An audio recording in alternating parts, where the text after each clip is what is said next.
Estamos en la editorial Realidades en un mundo cambiante, en donde nuestra meta es ser mejores. Aquí, en Exponiendo la Palabra. Aquí, en Exponiendo la Palabra. Gloria al nombre del Señor. Bien, hoy en el editorial vamos a hablar de algo importante, ¿no? Me preguntaron qué significa la cruz, o sea, este símbolo del cristianismo, supuestamente. ¿Qué es el significado?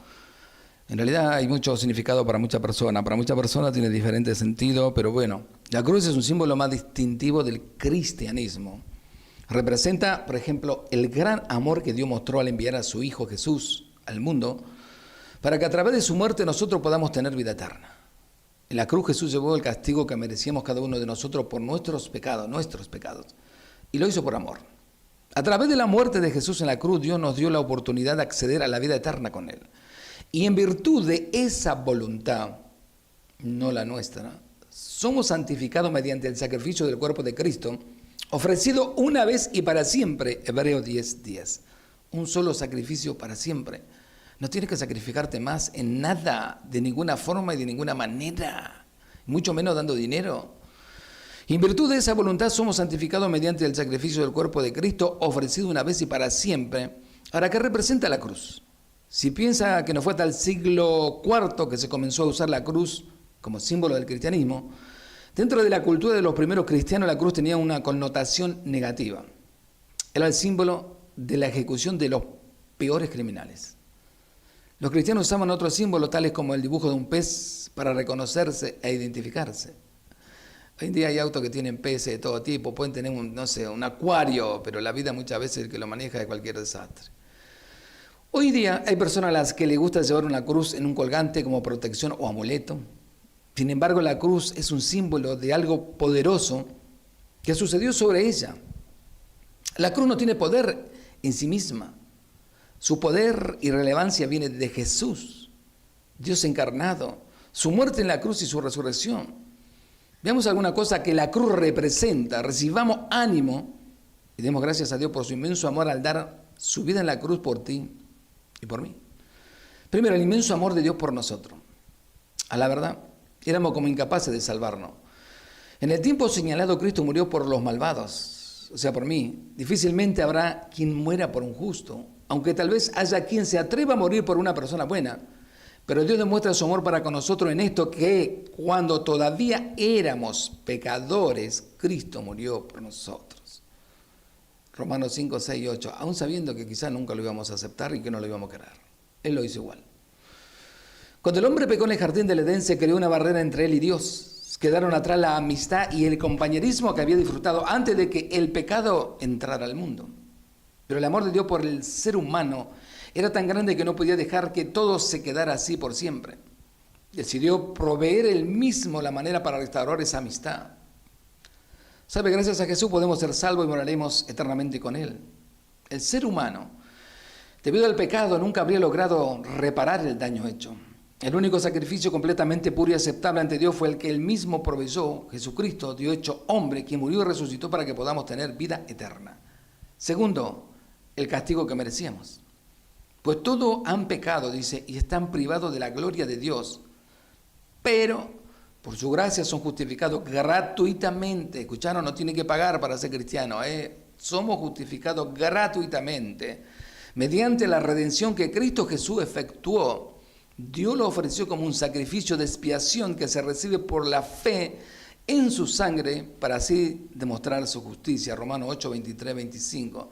No es como dice un ladrón llamado Casiluna, que no hay gracia barata, que usted tiene que poner dinero. Cuando le hablan de plata para su salvación, salga corriendo, le están mintiendo, son falsos, son hijos del diablo. Todos hemos nacido con la naturaleza pecaminosa y aunque pensemos que somos bastante buenos, debemos reconocer que tenemos la tendencia a pecar. Una mentira por aquí, una reacción airada por allá. Merecíamos ser castigados por nuestro pecado. Eso es lo justo. Si uno hace algo malo, debe pagar por eso. Sin embargo, Dios decidió tener gracia para con nosotros. Nos dio gratuitamente algo que no merecíamos. Gratuitamente. Entienda lo que es eso. ¿Y qué fue lo que hizo? Justificó nuestro pecado, nos hizo inocentes mediante la redención por medio de la sangre de Jesús. Alguien debía pagarle el precio por los pecados cometidos. Alguien debía recibir el castigo para que fuéramos libres de la esclavitud del pecado. Jesús pagó el precio y recibió el castigo por nosotros al morir en la cruz. Tercero, la señal del nuevo pacto. Estamos hablando del significado de la cruz. También tomó pan, dice, y después de dar gracia lo partió, se lo dio a ellos y dijo: este es mi pan, es mi cuerpo, entregado por ustedes, hagan esto en memoria de mí.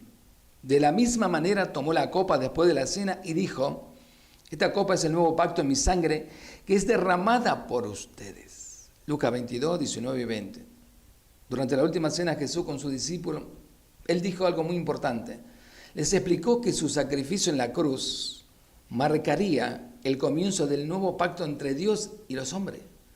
Usó el pan y el vino como símbolo para ayudarnos a entender que la sangre que Jesús derramó en la cruz del Calvario marcó un nuevo comienzo, un nuevo pacto entre Dios y los hombres.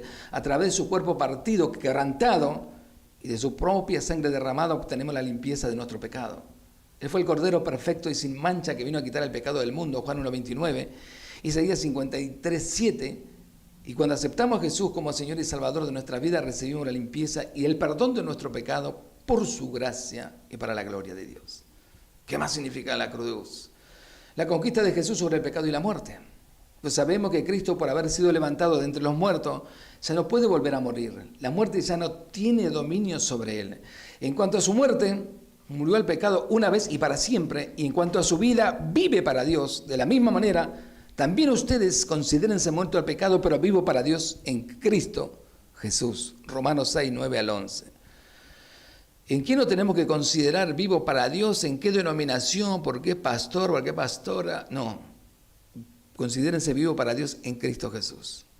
Cristo murió por toda la humanidad y luego resucitó de entre los muertos. Él venció la muerte y vive para siempre. Cuando lo recibimos como Señor de nuestra vida, esa victoria viene a ser nuestra herencia. Aunque nuestro cuerpo físico muera, tendremos vida eterna junto con Él. Viviremos para Dios por toda la eternidad. Pero Jesús no solo consiguió la victoria sobre la muerte, gracias a su sacrificio también recibimos el poder para vencer el pecado. O sea, no somos esclavos del pecado. Es una de las libertades que tenemos en Él. Dios nos llena de su Espíritu Santo y nos da la fuerza para vencer día tras día las tentaciones que se presentan. Cristo vive en nosotros y al poner nuestra fe en Él y dejarnos guiar por Él, experimentaremos la victoria sobre el poder del pecado. Vivimos para su gloria. Quiero aclarar algo. Cristo nos salva del pecado, no en el pecado. Porque muchas congregaciones le dicen: no hay problema, así como Benito Dios te acepta, seguir viviendo así, no hay drama, te dicen. Es mentira. Dios no te salvó en Él, te salvó de el pecado. Y si seguís viviendo pecado, la paga el pecado es muerte y te vas a ir al infierno.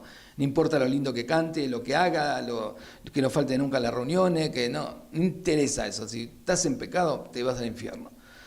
¿Qué más significa la cruz? Significa libertades que tenemos en Cristo. Por ejemplo, Gálatas 2:20. Jesús venció al diablo y al poder de las tinieblas. Por tanto, si aquellos son de la carne y hueso, Él también compartió esa naturaleza humana para anular mediante la muerte al que tiene el dominio de la muerte, es decir, al diablo. Y librarnos a todo lo que por temor a la muerte estábamos sometidos a la esclavitud durante toda la vida. Hebreos 2, capítulo 14 y 15. Si hay algo que un cristiano no tiene que tener es miedo a la muerte. Pero claro, para no tener miedo a la muerte tenés que conocer a Jesús, que es la vida. Cuando te vuelven a amenazar de que hay un supuesto virus que te va a matar y vos tenés miedo, tu único pensamiento tiene que ser: wow, no conozco a Cristo. Por más que estés 20 años en la congregación, si tenés miedo a la muerte, no sos un cristiano. Cuando Jesús murió en la cruz, mostró de una vez por todas que Dios reina sobre todo, incluido el diablo y la oscuridad espiritual. Nada ni nadie tiene más poder que Dios. En el momento que Jesús murió, por toda la tierra se estremeció, el velo del templo se rasgó, las rocas se partieron y los sepulcros se abrieron.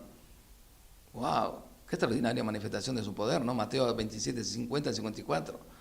Nada fue indiferente. En ese preciso instante se marcó un nuevo comienzo en el ámbito espiritual. Fue el momento en el que Jesús ganó nuestro acceso a la vida eterna y derrotó al enemigo de nuestras almas. La verdadera historia de la crucifixión y muerte de Jesús. Gloria al nombre de Jesús. Otro versículo para meditar sobre el poder de Jesús y la cruz es Hebreos 10, 19 al 20. Así que, hermanos, mediante la sangre de Jesús tenemos plena libertad para entrar en el lugar santísimo por el camino nuevo y vivo que Él nos ha abierto a través de la cortina, es decir, a través de su cuerpo. Así que, hermanos, mediante la sangre de Jesús tenemos plena libertad para manifestar nuestra vida cambiada y nueva para la gloria de su nombre. Cristo nos rescató de la maldición de la ley al hacerse maldición por nosotros, pues está escrito: maldito todo el que es colgado en un madero. Así sucedió para que por medio de Cristo Jesús la bendición prometida, escuche bien, a Abraham llegara a las naciones y para que por la fe recibiéramos el Espíritu según la promesa. Gálatas 3, 13 al 14, Romanos 6, 6, 7. Sabemos que nuestra vieja naturaleza fue crucificada con Él para que nuestro cuerpo pecaminoso perdiera su poder, de modo que ya no siguiéramos siendo esclavos del pecado, porque el que muere queda liberado del pecado. ¡Wow! Por algo el apóstol Pablo decía, bien claro: no vivo yo, Cristo vive en mí.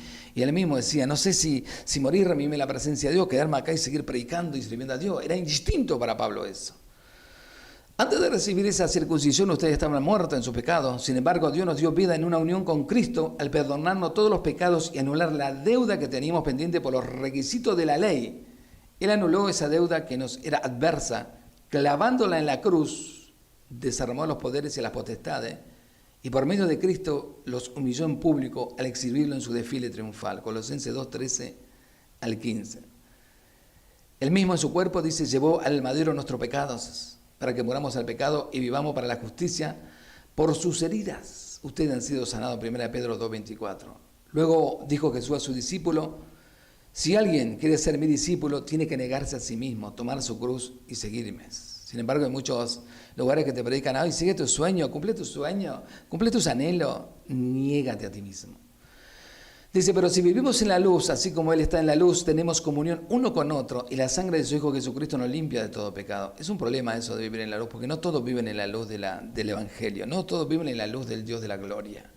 Porque se cree que hay miles de denominaciones, y ninguna se trata y ninguna se junta.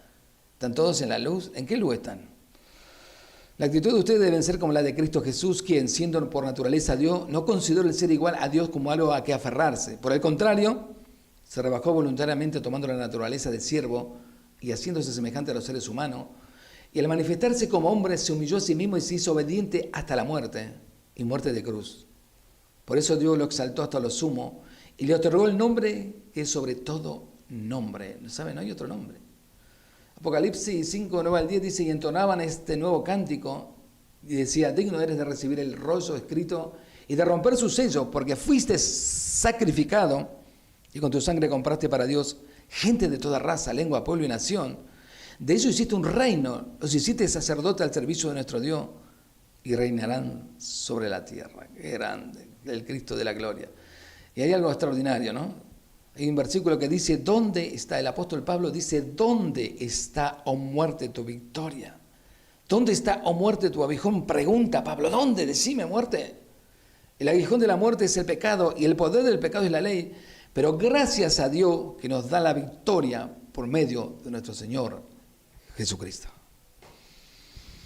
He orado por muchas personas que estaban en sus últimos tiempos y se iban a morir, y decían que eran cristianas. Muchas de ellas tenían miedo a morir. Jamás conocieron a Cristo. Pero he orado por otras que sí conocían a Jesús. Y estaban tan agradecidos por lo que Dios ha hecho con su vida, que hasta en sus últimos minutos sonrieron, dando gracias al Señor por la oportunidad de conocerlo y por haberlo hecho salvo. Hay una diferencia entre el que conoce a Cristo y no lo conoce.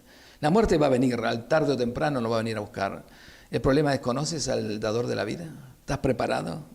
Ese es el gran problema de la humanidad en este tiempo. Vive como si nunca va a morir, hace cosas que Dios le desagrada, y cuando llega la muerte a su vida, o los problemas o enfermedades terribles, empiezan a tener temores de todo tipo y de toda índole, porque nunca conocieron a Jesús. Años encerrados en un cuadrado, escuchando cosas, pero nunca experimentando el gran poder de Dios en su vida. Así que tengamos cuidado. El poder de la cruz nos ha hecho libre de todos esos temores, y por sobre todas las cosas compró nuestra salvación, la cual no tenemos que poner un centavo, ni diezmar, ni pactar, ni primicia, ni nada. Operador.